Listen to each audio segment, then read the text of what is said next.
Hello all, मैं doctor Neelima Das, practising pain and palliative care at Raipur. आशा करती हूँ आप सब अच्छे होंगे। आज मैं एक टॉपिक के बारे में बात करूंगी जो एल्बो पेन, और जनरली हम एल्बो पेन को टेनिस एल्बो के नाम से भी जानते हैं, बट सारे जो पेन है वो टेनिस एल्बो नहीं है।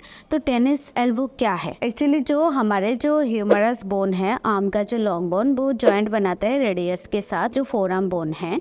अब जो ह्यूमरस के एंड पे, लोअर एंड पे, ये अगर बोन है, लोअर एंड पे दो प्रोजेक्शन होता है। जो हमारे थंब साइड पे, जो मेडिकल टर्म में लैटरल साइड भी बोलते हैं, उस प्रोजेक्शन को लैटरल एपिकॉन्डाइल बोलते हैं। एंड जो हमारे लिटिल फिंगर साइड में जो प्रोजेक्शन होता है, जो ह्यूमरस का प्रोजेक्शन, उसको मिडिल एपिकॉन्डाइल बोलते हैं। जो टेनिस एल्बो का प्रॉब्लम है वो लैटरल एपिकॉन्डाइल में हमारे जो फोरआर्म के मसल्स है, जो एक्सटेंसर ग्रुप ऑफ मसल भी बोलते हैं, जो रिस्ट का एक्सटेंसर एंड ट्विस्टिंग मूवमेंट पे काम आता है। जो ये जो मसल है, सारा का ओरिजिन वो लैटरल एपिकॉन्डाइल से होता है। अब क्या होता है कि repeated twisting movement and repeated hand gripping movement से ये जो हमारे यहाँ पे जो टेंडनस ओरिजिन है, उसमें स्वेलिंग और इवन पार्शियल रप्चर भी हो सकते हैं, जिसको मेडिकल टर्म में साइनोवाइटिस ऑफ लैटरल कॉन्डाइल भी बोलते हैं और टेनिस एल्बो भी बोलते हैं। टेनिस एल्बो इसलिए बोलते हैं, ये जो प्रॉब्लम है सबसे ज्यादा टेनिस प्लेयर में कॉमन है, इसलिए इसको कॉमन नाम टेनिस एल्बो भी कहा जाता है। पर इसका कॉजेज में सिर्फ टेनिस प्लेयर में ही नहीं, बाकी अदर जो वर्क करते हैं उनमें भी देखा जाता है, जिसमें भी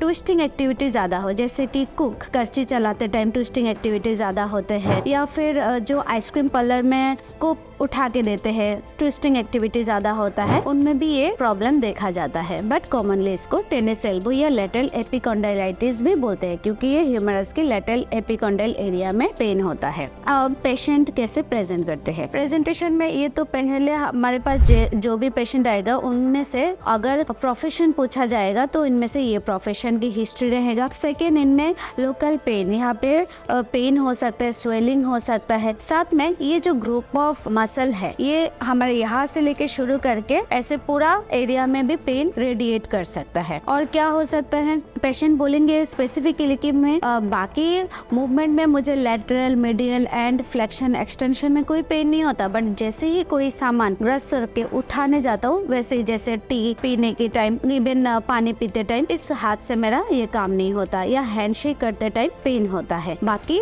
range of movement means medial movement, lateral movement, flexion, extension, इसमें कोई पेन नहीं होता। तो ये प्रॉब्लम एंड ये जो हिस्ट्री है, ये टेनिस एल्बो की पेशेंट में देखा जाता है। बाकी अगर हम एग्जामिन करें तो एग्जामिनेशन में लोकल एरिया में tenderness, swelling and temperature rise मिल सकता है। अब टेनिस एल्बो और भी तो डिफरेंशियल डायग्नोसिस को हमें रोल आउट करने के लिए हमें ब्लड टेस्ट एंड बाकी रेडियोलॉजिकल टेस्ट की जरूरत पड़ सकता है। जैसे कि ये एल्बो जॉइंट है, एल्बो जॉइंट का कोई भी आर्थराइटिस, चाहे वो रिमेटॉइड आर्थराइटिस या गाउटी आर्थराइटिस या कोई और इन्फ्लेमेटरी डिजीज में जो पोली आर्थराइटिस करते हैं, उसमें भी ये टेनिस एल्बो जैसा मिमिक कर सकते हैं। तो हमें डायग्नोस्टिक टेस्ट के लिए ब्लड काउंट से लेके इन्फेक्शन को रोल आउट करने के लिए सीबीसी, फिर ESR, CRP, जो इन्फ्लेमेशन को रोल आउट करने के लिए, इवन गाउटी आर्थराइटिस, ये सब देखने के लिए हमें यूरिक एसिड, इवन अगर और चीज जैसे कि एक्सरे, जो मिडिल एपिकॉन्डाइल है, कोई एनी बोने पैथोलॉजी को देखने के लिए हमें एक्सरे की भी जरूरत पड़ सकता है। कभी कभी MRI का सहारा भी लेना पड़ सकता है, जिसमें डिग्री ऑफ ये जो टेंडन है, जो एक्सटेंसर टेंडन है, उसके रप्चर,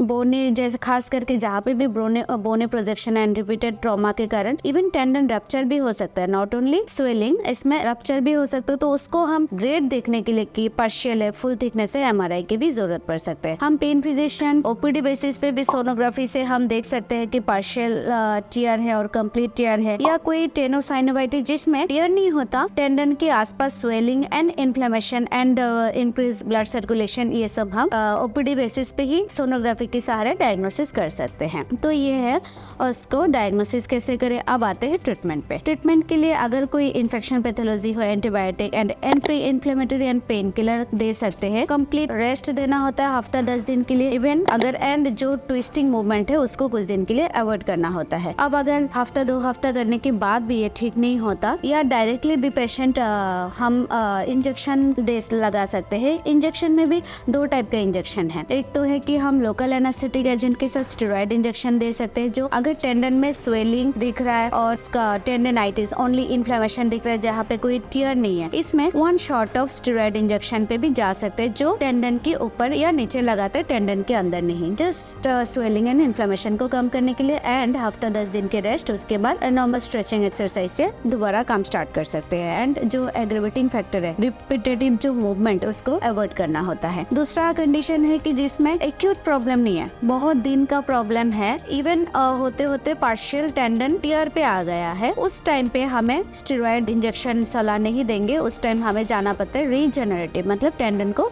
रिपेयर करने वाला इंजेक्शन, जैसे कि PRP therapy and stem cell therapy, जिसका एक ऑलरेडी वीडियो है मेरे चैनल में। PRP क्या है, PRP थेरेपी क्या है, उसके बारे में आप देख सकते हो, उसमें डिटेल मैंने बोल रखा है। और इसमें हम क्या करते हैं कि इंजेक्शन अल्ट्रासोनोग्राफी गाइडेड में टेंडन को हम मल्टीपल पंक्चर करके उसमें PRP डाल देते हैं, या स्टेम सेल थेरेपी या ग्रोथ फैक्टर थेरेपी, तीनों चीज कर सकते हैं, हम डाल देते हैं, जिसका रिपेयर शुरू होता है। कंप्लीट रिपेयर में 1 से 2 महीना लग सकते हैं। फिर इस टेंडन पूरा रिपेयर हो जाता है, रिजनरेशन पॉसिबल होता है। जो पार्शियल टियर है, कंप्लीट टियर में तो सर्जरी पे जाना आवश्यक हो जाता है। तो ये है टेनिस एल्बो और इसके मैनेजमेंट के बारे में फुल जानकारी। आपको अगर ये अच्छी लगे तो आप अपने फ्रेंड्स एंड फैमिली मेंबर के साथ मेरे वीडियोस को शेयर कर सकते हो। और भी चैनल में डिफरेंट पेन प्रॉब्लम के, क्रोनिक पेन प्रॉब्लम की वीडियोस एंड उसका मैनेजमेंट कैसे करते हैं, सब जानकारी ले सकते हो मेरे द्वारा। जानकारी अगर आपको अच्छी लगे तो सब्सक्राइब कीजिए एंड शेयर कीजिए। Thank you.